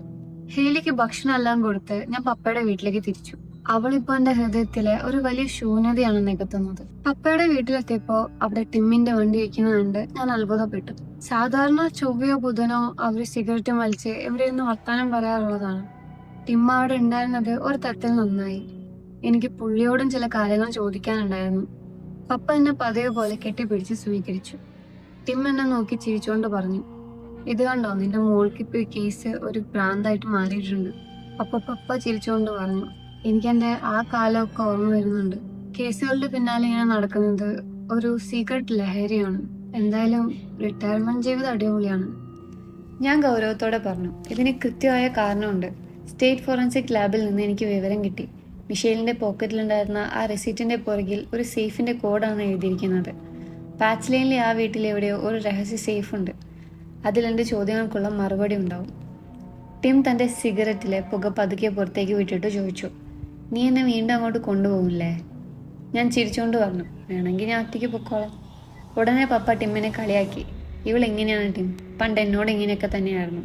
Good luck to you. ഞാൻ ടിമ്മിനോട് ചോദിച്ചു, ടിം, നീ പണ്ട് റൂക്കിയായിരുന്നപ്പോൾ അവിടെ താമസിച്ചിരുന്ന ആ പെൺകുട്ടിയെക്കുറിച്ച് ഓർക്കുന്നുണ്ടോ? വേറെ എന്തെങ്കിലും പ്രത്യേകതകൾ? ടിം കുറച്ച് നേരം ആലോചിച്ചിട്ട് പറഞ്ഞു, അവളൊരു പാവം കുട്ടിയായിരുന്നു. സംസാരിക്കാൻ പ്രായമാകാത്ത 2 ചെറിയ കുട്ടികളുണ്ടായിരുന്നു അവൾക്ക്. 2 വയസ്സിൽ താഴെയായിരിക്കും പ്രായം. കാണാൻ വളരെ ചെറുപ്പമായിരുന്നു അവൾ. ഒരു കൊച്ചുകുട്ടിയുടെ മുഖം. അവൾ ആ വീടിൻ്റെ കാര്യത്തിൽ ഭയങ്കര ശ്രദ്ധാലുവായിരുന്നു.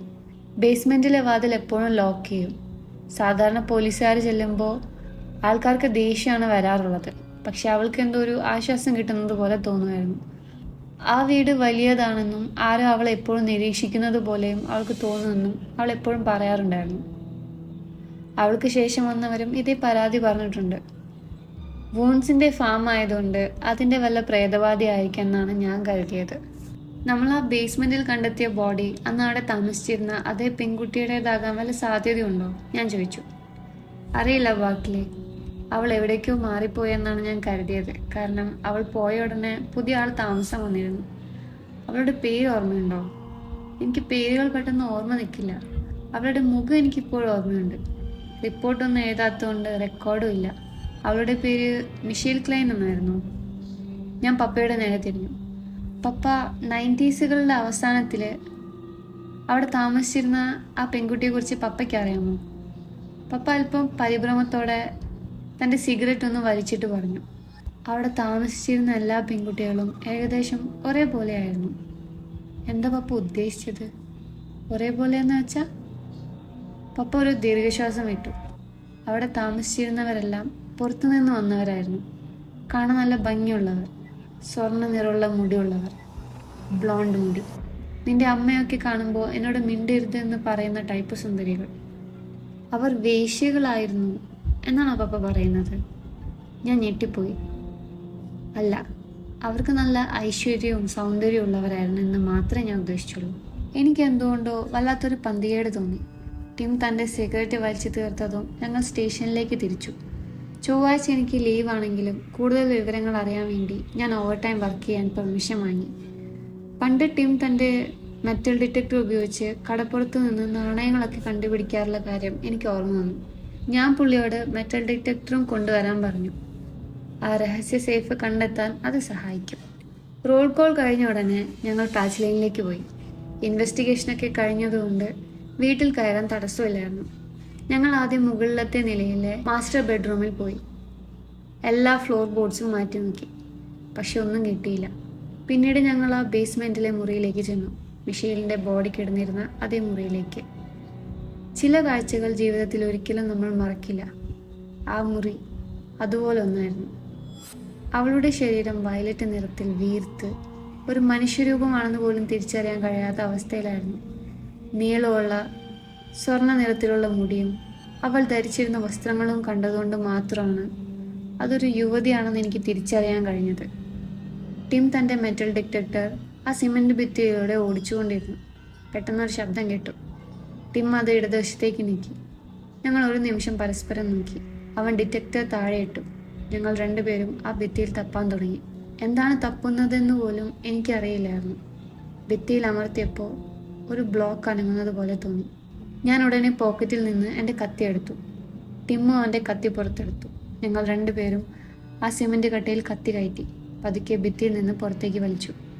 അതിനുള്ളിൽ അതാ ആ സേഫ്. ഹൈസ്കൂളിലെ ലോക്കറുകളിൽ കാണുന്നത് പോലെയുള്ള പഴയ ടൂണ്ടായിൽ പൂട്ടായിരുന്നു അതിന്. ഞാൻ പഴയ കാര്യങ്ങൾ ഓർത്തെടുത്തുകൊണ്ട് കോമ്പിനേഷൻ ട്രൈ ചെയ്യുന്നതിന് മുൻപ് ലോക്ക് ക്ലിയർ ചെയ്തു. ഞാൻ അത് ഇടതുവശത്തേക്ക് തിരിച്ച് 34-ൽ നിർത്തി. 2 തവണ വലത്തോട്ട് തിരിച്ച് 16-ൽ നിർത്തി. വീണ്ടും ഇടത്തോട്ട് തിരിച്ച് 8-ൽ നിർത്തി. ഞാനും ടിമ്മും ആ സേഫിലേക്ക് തന്നെ നോക്കി നിൽക്കുകയായിരുന്നു. പെട്ടെന്ന് ഞാൻ മറ്റൊരു ശബ്ദം കേട്ടു. പക്ഷെ അതൊരു സേഫ് തുറക്കുന്ന ശബ്ദമായിരുന്നില്ല. എനിക്ക് പരിചിതമായ മറ്റൊരു ശബ്ദമായിരുന്നു അത്. ഒരു റിവോൾവർ കോക്ക് ചെയ്യുന്ന ശബ്ദം. ഞാൻ പെട്ടെന്ന് തിരിഞ്ഞു നോക്കിയപ്പോൾ കാണുന്നത് ഒരു തോക്കിൻ്റെ കുഴലാണ്. കൊള്ളാം, നിങ്ങൾ പോലീസുകാർക്ക് എൻ്റെ വീട്ടിൽ നിന്ന് ഒഴിഞ്ഞു പോകാൻ പറ്റില്ലല്ലേ? അയാൾക്ക് സ്വർണ്ണ നിറമുള്ള മുടിയായിരുന്നു. അതിൽ നര പടർന്നു തുടങ്ങിയിട്ടുണ്ടായിരുന്നു. തുളച്ച് കയറുന്ന പോലത്തെ നീലക്കണ്ണുകൾ. വായടയ്ക്കാൻ അറിയാത്ത പെണ്ണിനെ പോലെ തന്നെ മോശമാണ് നിങ്ങളും. അവൾ കാണാൻ സുന്ദരിയും വിഡ്ഢിയും ആണെന്ന് കരുതിയാണ് ഞാൻ അവളെ ഇവിടെ താമസിപ്പിച്ചത്. പക്ഷെ അവളുടെ കൗതുകം അവളെ കൊന്നു. ഇപ്പോൾ നിങ്ങളെ കൊല്ലാൻ പോകുന്നത് പോലെ തന്നെ. തോക്കിന് മുന്നിൽ നിൽക്കുമ്പോൾ ഞാൻ എത്ര വേഗത്തിൽ എൻ്റെ തോക്കെടുത്താലും അയാൾക്ക് ട്രിഗർ അമർത്താൻ കഴിയും. അതുകൊണ്ട് ഞാൻ മറ്റൊരു വഴി തിരഞ്ഞെടുത്തു. ഞാൻ പതുക്കെ കൈകൾ തോളിന് മുകളിൽ ഉയർത്തിപ്പിടിച്ച് കൊലപാതകയുടെ അടുത്തേക്ക് നടന്നു. എന്നിട്ട് ചോദിച്ചു, ജോസഫ്, നീയല്ലേ ഇത്? അതെ. നീ തീർന്നു എന്നയാൾ പറഞ്ഞു തീർത്തപ്പോഴേക്കും എൻ്റെ മൂക്ക് ആ തോക്കിൻ്റെ അറ്റത്ത് മുട്ടാറായിരുന്നു. ഞാൻ വേഗം ആ തോക്കിൻ്റെ കുഴയിൽ പിടിച്ച് 360 ഡിഗ്രിയിൽ കറക്കി. അയാളുടെ ചൂണ്ടുവിരൽ ട്രിഗറിനുള്ളിൽ കുടുങ്ങിയിരിക്കുന്നത് കൊണ്ട് ആ വിരൽ ഒടിയുന്ന ശബ്ദം ഞാൻ കേട്ടു. ഞാൻ ആ തോക്ക് തട്ടിപ്പറിച്ച് അയാളുടെ നേരെ തന്നെ പിടിച്ചു. നിലത്ത് കിടക്കാൻ ഞാൻ അലറി. അയാൾ പതുക്കെ കൈകൾ ഉയർത്തി മുട്ടുകുത്തി. ടിം പെട്ടെന്ന് പിന്നിലൂടെ വന്ന് ജോസഫിനെ വിലങ്ങു വെച്ചു. സീൻ കൺട്രോളിലായപ്പോൾ ഞങ്ങൾ ബാക്കപ്പിനെ വിളിച്ചു. ഓഫീസർമാരോടൊപ്പം ആ സ്യൂട്ടിട്ട മാർഷലുകളും എത്തി. അന്നേരം വരെയും ആ സേഫിനുള്ളിൽ എന്താണെന്ന് നോക്കാൻ എനിക്ക് കഴിഞ്ഞിരുന്നില്ല. ഞാനത് തുറന്ന് ഒരു പിടി പേപ്പറുകൾ പുറത്തേക്ക് എടുത്തു. അവ കുറേ ഫോട്ടോഗ്രാഫുകളായിരുന്നു. ടിം അത് കണ്ട ഉടനെ പറഞ്ഞു, ഇത് അവൾ തന്നെയാണ്. ഞാൻ പറഞ്ഞില്ലേ എനിക്ക് മുഖം മറക്കാൻ കഴിയില്ലെന്ന്. മാർഷൽസ് പറഞ്ഞു, അതെ, ഇത് മിഷേൽ ക്ലൈൻ ആണ്. നിങ്ങളുടെ ഡെഡ് ബോഡിയും ഞങ്ങളുടെ സാക്ഷിയും. ഞാനൊരു ദീർഘശ്വാസം വിട്ടിട്ട് ചോദിച്ചു, ഇനിയെങ്കിലും പറഞ്ഞു തരൂ ഇവിടെ എന്താ നടക്കുന്നതെന്ന്. മാർഷലുകളിൽ മുതിർന്ന ആള് തലയാട്ടി. ശരി, ജോസഫ് മില്ലർ വലിയ തോക്കുകളുടെ കടത്ത് നടത്തുന്ന ആളായിരുന്നു. മാഫിയകൾക്ക് വരെ അയാൾ ആയുധങ്ങൾ വിറ്റിരുന്നു. വർഷങ്ങൾക്ക് മുമ്പ് ATF റെയ്ഡ് നടത്തിയപ്പോൾ എല്ലാം പിടിച്ചെടുത്തു എന്നാണ് അവർ കരുതിയത്. പക്ഷേ ഈ പറമ്പിലും വീട്ടിലും ഒരുപാട് രഹസ്യ വഴികളും തുരങ്കങ്ങളും റൂട്ട് സെല്ലറുകളും ഉള്ളതുകൊണ്ട് അയാൾ ആയുധങ്ങളൊക്കെ ഒളിപ്പിച്ചു വെച്ചു. നിങ്ങൾ ഇപ്പോൾ നിൽക്കുന്നതിന്റെ താഴെ പോലും തുരങ്കങ്ങളുണ്ട്. അതിനെക്കുറിച്ച് അറിഞ്ഞാൽ നിങ്ങൾക്ക് വർഷങ്ങളോളം പേടി സ്വപ്നം വരും. അയാൾ കോഫി കുടിച്ചുകൊണ്ട് തുടർന്നു. അയാൾ തന്റെ വാടകക്കാരെ ഒരു മറയായിട്ട് ഉപയോഗിച്ചു. ഒന്നും ചോദിക്കാത്ത വാടക കൃത്യമായി തരുന്ന പെൺകുട്ടികളെയാണ് അയാൾ വാടകയ്ക്ക് എടുത്തിരുന്നത്. പക്ഷേ മിഷേൽ ക്ലൈൻ ചോദ്യങ്ങൾ ചോദിക്കാൻ തുടങ്ങി. അവളൊരു റൂട്ട് സെല്ലർ കണ്ടെത്തുകയും അതിനുള്ളിൽ ആയുധങ്ങൾ കണ്ട് ഫെഡറൽ ഏജൻസിയെ അറിയിക്കുകയും ചെയ്തു. ലോക്കൽ പോലീസിനെ അവൾക്ക് വിശ്വാസമില്ലായിരുന്നു. മിഷേൽ വിവരം നൽകിയത് ജോസഫ് പറഞ്ഞ അവളെ അയാൾ കൊല്ലുമെന്ന് അവൾക്ക് ഉറപ്പായിരുന്നു. അതുകൊണ്ട് 1988 ഒക്ടോബർ 20 ഞങ്ങൾ അവളുടെ മരണം വ്യാജമായി സൃഷ്ടിച്ച് അവളെ വിറ്റ്നസ് പ്രൊട്ടക്ഷൻ പ്രോഗ്രാമിലേക്ക് മാറ്റി. തന്റെ മക്കളുടെ ജനന സർട്ടിഫിക്കറ്റും ഫോട്ടോസും അടയാളമായി അവൾ സേഫിൽ സൂക്ഷിച്ചു. അവൾക്കൊന്നും കൂടെ കൊണ്ടുപോകാൻ അനുവാദമില്ലായിരുന്നു. ഏകദേശം 2 ആഴ്ച മുന്നാണ് അവളുടെ മകന് ബ്രെയിൻ ട്യൂമർ ആണെന്ന് അവൾ അറിഞ്ഞത്. അവൻ 22 വയസ്സേ ഉള്ളൂ. അവനെ കാണണമെന്ന് അവൾ വാശി പിടിച്ചെങ്കിലും സേഫ്റ്റി റീസൺസ് കാരണം അതിന് അനുവദിച്ചില്ല. അതുകൊണ്ട് അവൾ രഹസ്യമായി ഇങ്ങോട്ട് വന്നു. മകൻ തന്നെ തിരിച്ചറിയാൻ വേണ്ടി അവൾ 20 വർഷം മുന്നത്തെ അതേ വസ്ത്രങ്ങൾ സംഘടിപ്പിച്ചു. ആ ഫോട്ടോസ് എല്ലാം മകനെ കാണിച്ച് താനാണ് അവന്റെ അമ്മ എന്ന് അറിയിക്കാനാണ് അവൾ വന്നത്. പക്ഷേ ജോസഫ് അവളെ കണ്ട് കൊലപ്പെടുത്തി. ഞാൻ പറഞ്ഞു, അപ്പോ ഈ കേസ് ഇവിടെ അവസാനിച്ചില്ലേ? മാർഷലുകൾ പറഞ്ഞു, അതെ, ഇനി ആ വീട്ടിൽ നിന്ന് 911 കോൾസ് വരില്ല. ഞാനൊന്ന് നിർത്തിയിട്ട് ചോദിച്ചു, പക്ഷെ ആരാണ് ഈ 911 കോൾ ചെയ്തത്? അത് വെളിപ്പെടുത്താൻ കഴിയില്ല. പക്ഷേ നീതി നടപ്പിലാക്കണമെന്ന് ആഗ്രഹമുള്ള, എല്ലായിടത്തും കണ്ണുകളുള്ള ഒരു നല്ല സമാരിറ്റൻ എന്നവരെ വിളിക്കാം. ഞങ്ങൾ തിരിച്ച് സ്റ്റേഷനിലെത്തി പേപ്പർ വർക്കുകൾ തുടങ്ങാൻ പോകുമ്പോൾ ഞാൻ മാർഷലുകളോട് മെഡിക്കൽ എക്സാമിനറിനെ കുറിച്ച് പറഞ്ഞു. അയാൾക്ക് ഇതിൽ പങ്കുണ്ടെന്ന് എനിക്ക് സംശയം ഉണ്ടായിരുന്നു. അപ്പോൾ മാർഷൽ എന്നെ തടഞ്ഞു. അതിനെക്കുറിച്ച് മെഡിക്കൽ എക്സാമിനർക്ക് തന്നെ ചിലത് പറയാനുണ്ട്. മെഡിക്കൽ എക്സാമിനർ വന്ന് എനിക്ക് കൈ തന്നു. ഞാനപ്പോൾ ഒന്ന് അത്ഭുതപ്പെട്ടു. ഓഫീസർ ബാക്ലി, നിങ്ങൾ മികച്ചൊരു ജോലിയാണ് ചെയ്തത്. എന്റെ പെരുമാറ്റത്തെക്കുറിച്ച് ഞാൻ ക്ഷമ ചോദിക്കുന്നു. ബോഡി പോസ്റ്റ്മോർട്ടം ചെയ്താലോ എന്തെങ്കിലും വിവരം പുറത്തു വിട്ടാലോ എന്റെ കുടുംബത്തെ കൊല്ലുമെന്ന് എനിക്ക് ഭീഷണി ഉണ്ടായിരുന്നു. എന്റെ മകളുടെ സ്കൂളും സമയം വരെ അവർക്ക് അറിയായിരുന്നു. അതുകൊണ്ടാണ് ഞാൻ പേടിച്ചു പോയത്. നിങ്ങൾ ഉറച്ച നിലപാടെടുത്തുകൊണ്ട് മാത്രമാണ് ഈ കേസ് തെളിഞ്ഞത്. പെട്ടെന്ന് റേഡിയോ സൗണ്ട് ഉണ്ടാക്കി. Dispatch to 1034 go ahead. ഒരു 911 ഹാങ് അപ്പ് കോൾ വന്നിട്ടുണ്ട്. ഒന്ന് പോകാമോ? തീർച്ചയായും. അഡ്രസ് പറയൂ.